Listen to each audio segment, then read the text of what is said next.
Hello, everybody. How are you today? I hope everything's fine at home. The aim of today's lesson is to partly understand how Nazis use benefits and concessions as a way of controlling population. We use these two terms as both parts get and give something in return. A benefit or concession is when you get an advantage, privilege, or profit for something. Even though there were multiple sectors of society that were controlled in this way, we'll be dealing with how the Nazi regime dealt with the church. As you may know, a wide variety of religions were present in Germany, though the Protestant Church was the official one and the Catholic Church was the second most important one. These two are the ones we'll focus on today and in our following class.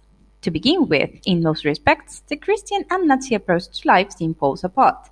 The former advocated love and cooperation, and the latter hate and struggle. However, both shared some common outlooks, most notably in respect for traditional cultural values, such as the importance of the family and their hostility to communism. Hitler himself was brought up a Catholic, but his beliefs were clearly hostile to that faith. He wanted to replace Christianity, a religion reflecting the values of an inferior race, with a new Aryan faith. So Hitler's overall approach to the churches of Germany was firstly to seek to control them, then to reduce their influence, and finally to replace them with a faith reflecting Nazi values. He knew it would be easier to gain greater control over the divided Protestant churches than the International Catholic Church, so he looked for an agreement with the latter one. That's why today we'll devote our class to the way Nazis dealt with the Catholic Church. Some of the reasons why Nazis clashed with Catholicism were that Catholic Christians were loyal to God and followed the instructions of the Pope, in those times Pius XI, whereas Hitler believed all Germans should look to him as their Führer for instruction and devotion. The Catholic Church also preached forgiveness, tolerance, and peace, completely different from the Nazi message of strength, violence, and survival of the fittest. Last but not least, Catholic schools taught Christian, not Nazi ethics. Remember, ethics means moral principles or beliefs. In July 1933, the Vatican signed an agreement with the Nazi government called the Concordat. Basically, both sides showed conciliatory, accepting not to intervene on each other's businesses. The Vatican recognized the new regime and promised that the Church wouldn't interfere in politics, accepting the dissolution of the Center Party and ordering bishops to swear loyalty to the National Socialist regime. In return, the government would respect their freedom of worship and wouldn't interfere in the Catholic Church, which would keep control over its educational, youth, and other communal institutions.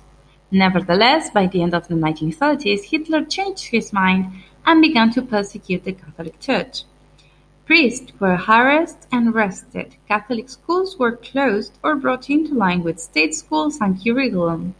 Catholic youth groups like the Catholic Youth League were banned. As a result, Pope Pius XI issued the encyclical with burning grief in 1937, which was an outspoken attack to Nazi beliefs and methods. When he died, he was preparing one against anti-Semitism. His successor, Pius XII, was silent on these issues and refused to excommunicate Catholics participating in genocide. Clearly, the Church was more concerned with protecting their own institutions and beliefs than speaking out about the nature of the regime. The most famous and possibly most effective criticism came from Bishop Galen against euthanasia in 1941. Since 1934, he had preached several sermons criticizing Nazi policies, but this one was the strongest one because he had such strong support among his followers that it turned into a public outcry forcing Nazis to stop the euthanasia program and then deciding it was too risky to try to silence him. All in all, during the early stages of the Nazi regime, the Concordat worked to control Catholic Church.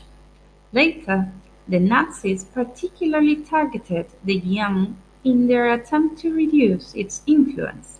But after the breaking of the Concordat in 1937, it did encourage Catholics to oppose Nazi policies. though state control over society was too strong by this point. The repression of the Catholic Church served to strengthen Hitler's control of society and weaken opposition. Remember, specific vocabulary is very important in this subject, so some key terms we've seen today are benefits, concessions, ethics, the concordat, who Bishop Galen was, and euthanasia. Okay, this is all for today's lesson. I hope you have enjoyed it and it has been useful. Remember, you can always ask me to clear out doubts in class. And that's all. Love you. Stay safe at home. Bye bye.